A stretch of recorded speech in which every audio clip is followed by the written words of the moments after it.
Imagine it's Christmas Day in the 1970s. The presents have been unwrapped, the turkey is settling, and across the UK, millions of families are settling in front of the television for one of the biggest highlights of the festive season, the Morecambe and Wise Christmas special. It wasn't just another show, it was the event of the night, drawing in audiences of over 20 million viewers, making it one of the most watched programmes of its time. And while Eric and Ernie's routines were legendary in their own right, what made these specials truly magical were the unexpected guest appearances. The biggest stars of the day, actors, musicians, politicians, even royalty, would step out of their comfort zones and into Morecambe and Wise's world of comedy. Some of these appearances were so unexpected, so brilliantly absurd, that they became the stuff of television legend. Take, for instance, the 1971 Christmas special. The famous conductor André Previn was invited to take part in a sketch that would go down in history. Previn, then a hugely respected musician and the principal conductor of the London Symphony Orchestra, was not exactly known for his comedy skills, but that didn't matter. In the sketch, Eric insists that he can play Grieg's Piano Concerto in A minor perfectly, as long as Previn conducts him. Of course, when the music starts, what follows is a complete disaster. As Previn scolds Eric for playing all the wrong notes, Morecambe fires back with the now iconic line,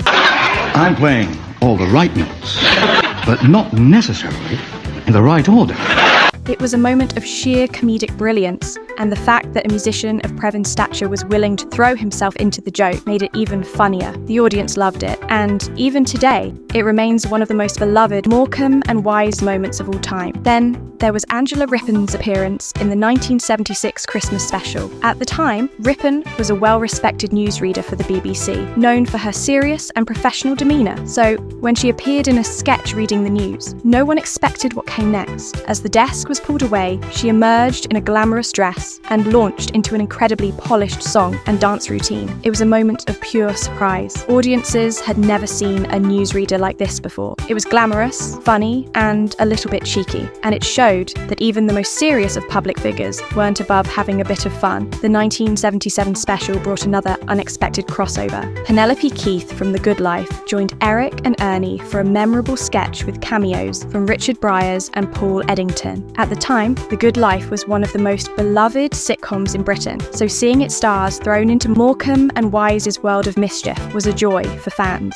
And then there was Peter Cushing. The legendary horror actor, known for his roles in Dracula and Star Wars, appeared in multiple Morecambe and Wise specials with one very specific joke. Every time he appeared, he would bring up the fact that he hadn't been paid for his last performance. In the 1970 Christmas special, he made his first complaint about missing wages. Then, in later years, he would pop up again, still waiting for his money. It became a running gag, and by the time he finally got his payment, audiences had spent years laughing along with the joke. These appearances weren't just funny, they were special because they showed famous figures in a new light. Audiences were used to seeing newsreaders delivering serious headlines, conductors leading orchestras, and actors playing dramatic roles. But on Morecambe and Wise, they saw these same people letting their hair down, embracing the ridiculous, and proving that they were in on the joke. Critics and audiences alike adored these specials. They were event television in a way that we rarely see today, something the entire family could sit down and watch together, knowing that it would be filled with laughs, surprises,